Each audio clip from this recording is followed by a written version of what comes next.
Welcome to my review of Valfaris for the Xbox One. And this is available on a few other platforms. It's on PS4, Switch, and PC. This is a very obscure game that I've almost never heard mentioned before, so I wanted to cover this one. I actually posted up a boss-only tutorial with commentary, which I'll link in the description. Kind of breaks down my strategies that I used for all the boss fights. It's a tough game, but very rewarding, very enjoyable game, and you do get checkpoints and unlimited continues like most modern indie games. It does have a mechanic, though, where you have to... It's a risk-reward type of mechanic where you have to make a decision whether or not you want to trade in these idol statues that you collect. You can trade them in to save your checkpoint when you get to it, or you can skip the checkpoint, and if you skip it and keep the statue, you'll get a health bar extension, so you can get health upgrades that way. When I played, though, I remember mostly using the idol statues to get the checkpoints. I was a little greedy with that, so I probably didn't have as much health at the end of the game as I could have had. I believe you get permanent health bar upgrades when you skip the checkpoints. But other than that, it's mostly a side-scrolling action game with a nice selection of weapons that really have their uses. Each weapon is really useful for different scenarios. And the awesome thing is there's really a satisfying progression because you can power up all these weapons with permanent upgrades. Now, the other cool thing is that you really have to choose what to upgrade because you have a very limited supply of upgrade items. So you can't upgrade everything, so you're going to have to really decide what weapons you really like. And sometimes you may decide based on being stuck on a specific part, and there may be a weapon that's working better for you for that specific part, so you may actually make upgrade decisions just to get past a certain part. So it all kind of just plays into the progression of the game.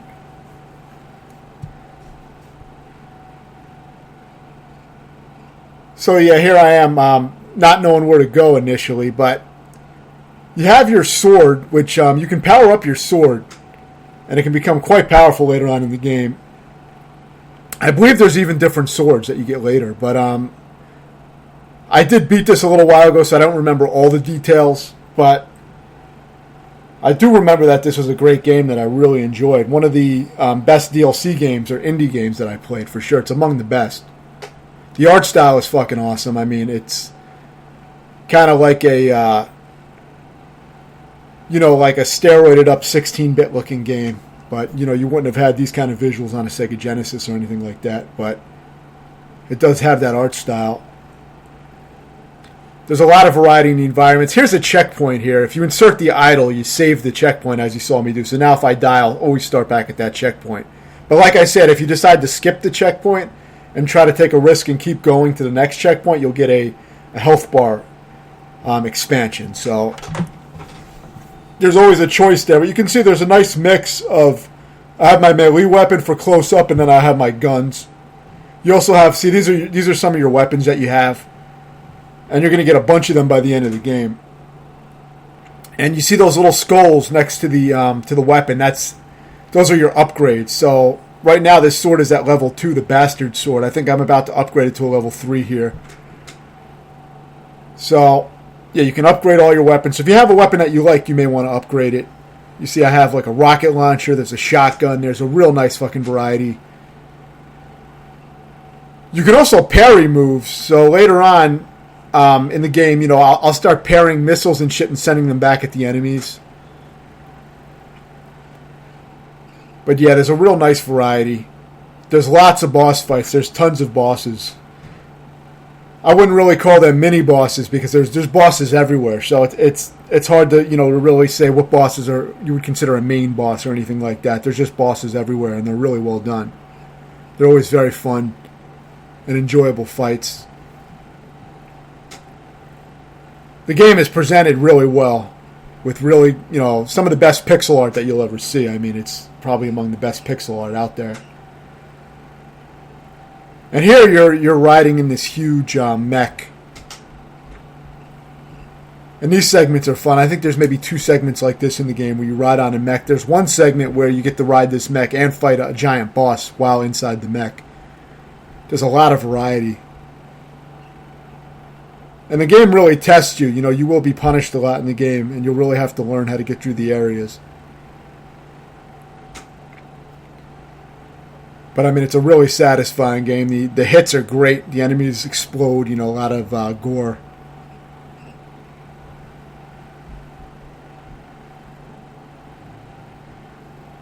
But it's a mix of, really good fucking game pacing that's exciting at all times. You always want to keep playing. And the upgrade system gives it kind of an RPG kind of element where it makes the game very addictive. So even though the game is very difficult, it's an addictive game just to keep playing. And I remember this one did take me some hours to complete. There was a lot of deaths. And I'll post a link to the boss tutorial, which will go in a little bit more detail. But yeah, you see there's a lot of action, a lot of animations on screen, and the game doesn't really have any slowdown. It runs really well on the Xbox One at least. I didn't try the other versions, but I assume they probably run similar.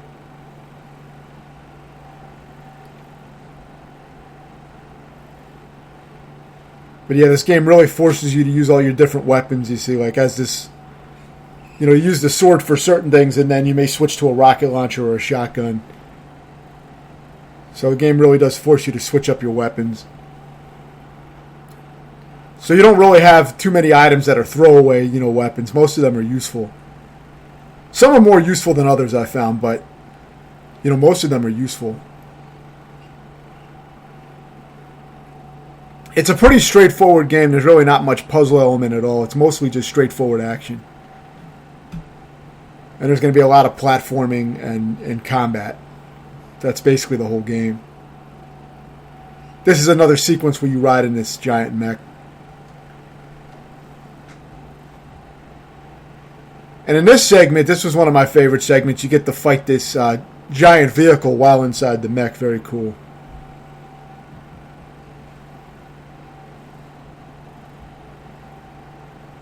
And yeah, for some reason, this is a game that I've pretty much never seen mentioned before. I mean, aside from when it came out, I maybe saw, a review for it or something like that, but very little information on it. And it's definitely a top-notch game. I mean, for this type of game, it's extremely good. And you can see by the gameplay, if you like this kind of gameplay, then it's a real easy purchase. Now, in some versions, they added a mode called Heavy Metal Mode or Full Metal Mode or some shit. It's like a New Game Plus mode.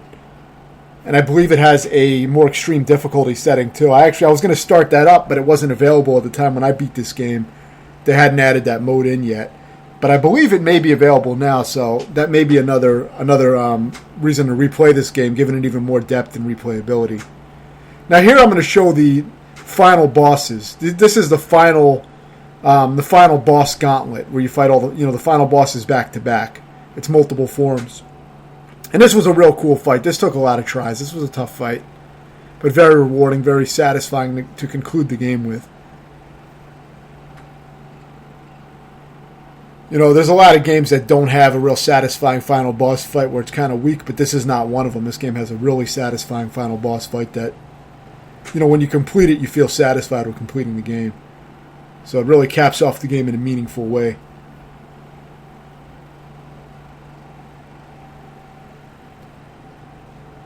And you'll get a good idea. Seeing this boss fight, you'll see a good idea of switching to the different weapons and mixing it up. Because this is one of the segments that definitely test your skill more than a lot of the other segments in the game. So it's one of the hardest parts.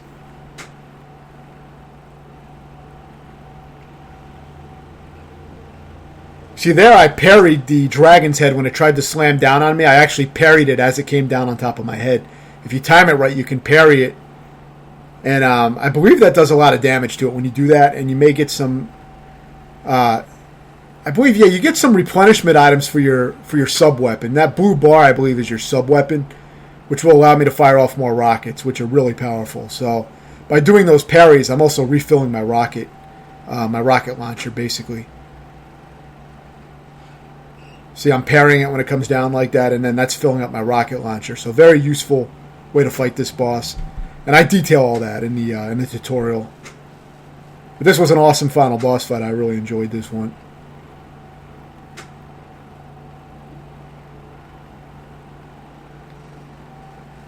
You can see the hits are fucking great, the action. And there's a great risk-reward mechanic that I mentioned where, you can really decide what you want to use your items for. You can skip the checkpoints and get more health. Look how small my health bar is. You can tell I didn't upgrade it much at all. I pretty much took the checkpoints whenever I could get them, instead of like holding onto my idle statues and skipping over the checkpoint. Because the game was hard enough to where, I just wanted to get the checkpoint and save my progress. But if you want to be more adventurous, you can just skip the checkpoints and have a larger health bar in the end. So you do have the choice to risk it.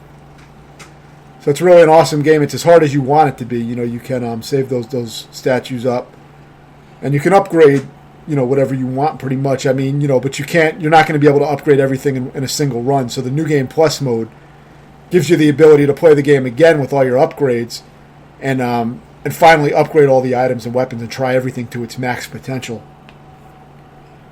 Now, I can't really review the New Game Plus mode because it wasn't available when I beat the game, but I believe it is added to the game now at no extra cost.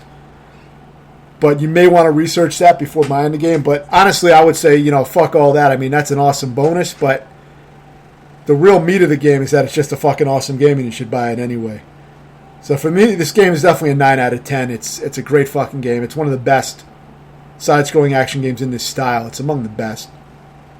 So I'd put it up at a 9 out of 10. I can't really think of anything that stood out as a flaw to me, but for a game to be a 10, it really has to be something that really, I guess, define the genre in a way that, no other game has really done. It has to be really stand out for me to give it a 10, but I can easily give this game a 9 out of 10. Let me know if you have any questions, and thanks for watching.